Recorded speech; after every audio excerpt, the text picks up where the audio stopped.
It's been a while since a new eyeshadow palette launch has caught my attention, but these new palettes have me intrigued. The first one is the Danessa Myricks Lightwork 7, the Freedom Makeup Palette.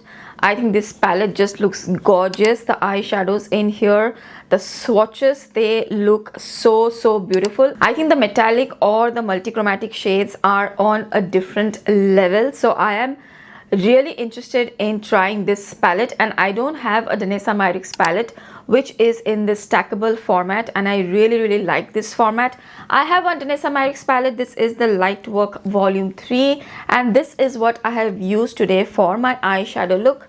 This is how it looks. This palette is also gorgeous, but after trying the Lightworks 3 palette, I didn't really get interested in any other Danessa Myricks palette until this one. We have another one from Pat McGrath. This is the Gilded Nirvana Mega Eyeshadow Palette. I have a ton of Pat McGrath eyeshadow palettes. I have done a full review video reviewing all the palettes which I have.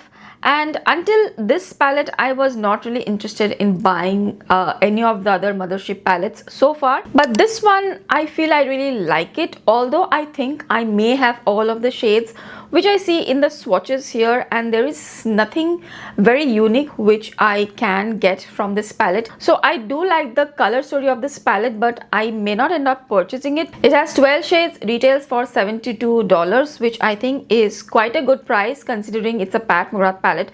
I was kind of surprised by the price point, to be honest. The next one is the Makeup by Mario Ethereal Eyes Nature Eyeshadow Palette. I almost bought this, and I was going to buy this in the upcoming Sephora sale event, but I saw some reviews. So I am kind of like, I don't know where I am on this palette now, but the color story on this one is just so beautiful.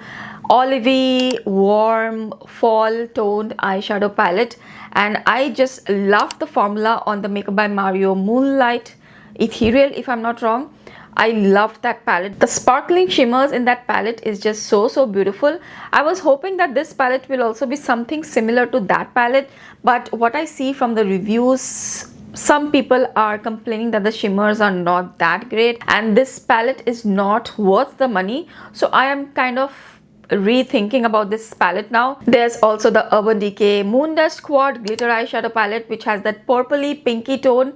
I would like to see this in the store because this palette looks so pretty. I have another palette like this in the more warm brown tones, and I really like that palette. So I will definitely swatch this in the store. So let me know which are the eyeshadow palettes you are eyeing and what do you think about the palettes I talked about in today's video.